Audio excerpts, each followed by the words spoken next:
அதே மாதிரி தோழர் சொன்னதுல ஒரு தவறான பாயிண்ட் என்னன்னா, திமுக எதிர்க்கவில்லை பாராளுமன்றத்தில். அதுதான் ஒரு துரதிருஷ்டவசமான நிலைமை. 2003ல் நாடாளுமன்றத்தில் அறிமுகப்படுத்தப்பட்ட பொழுது, புதிய ஓய்வூதிய மசோதா வந்த பொழுது அதை உடனடியாக எதிர்த்து நின்றவர்கள் இடதுசாரிகள் மட்டுமே. சரி, இடதுசாரிகளுடைய உதவி தேவைப்பட்ட காரணத்தினால் 2013 வரையில் காத்திருந்த யூபிஏ அரசாங்கம் 2, நல்லா கவனிங்க, செப்டம்பர் மாதம் 4ஆம் தேதி நாடாளுமன்றத்தில் வாக்கெடுப்பு நடத்தியது.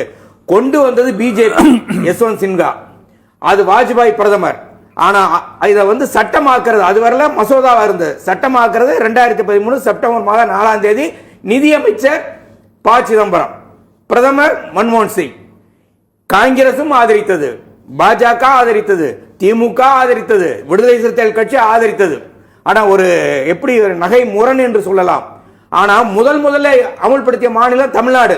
ஏன்னா 2002ல் இவருடைய போராட்டத்தின் பொழுது பிரச்சனை ஏற்பட்ட காரணத்தினால் ஒரு வஞ்சம் தீர்ப்பதற்காகவே 1/4/2003 அன்னைக்கு இருந்த முதல்வர் ஜெயலலிதா அவர்கள் இதை அமல்படுத்தினார்.